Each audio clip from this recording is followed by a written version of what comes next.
talk a little bit about hurricane season because in case you forgot, we are in it. We've actually seen 3 named tropical systems, including Tropical Storm Colin, which impacted South Carolina in early July. But meteorologist Corey Smith explains that even though things have been a little quiet, it's actually normal for this time of year. For the first time since 2017, we have seen no named hurricanes for the month of June and July. Seems like we have been pretty quiet, and you'd be right.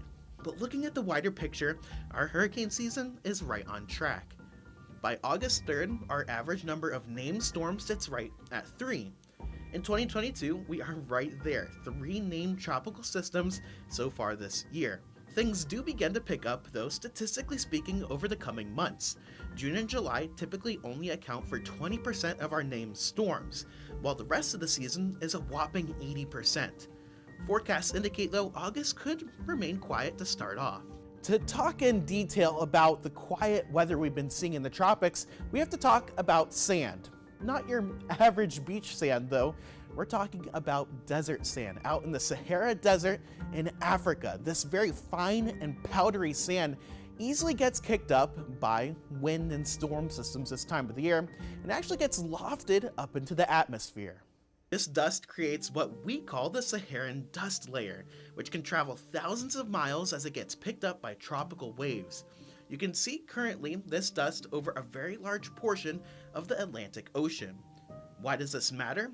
Tropical systems thrive on moisture. It's one of the main ingredients of a hurricane. That Saharan dust, it's the opposite of that and creates a dry and hostile environment for any storms that try to form. This dry air is expected to remain in place and will keep things quiet to start off the month of August, according to the latest tropical outlook from the Climate Prediction Center. From the studio, I'm News 19 meteorologist Corey Smith. All right, thank you, Corey. And the National Oceanic and Atmospheric Administration is expected to update their hurricane season on Thursday to reflect the latest thinking as we get closer to the peak of the season. We're going to have the latest on that as soon as that update comes out, of course.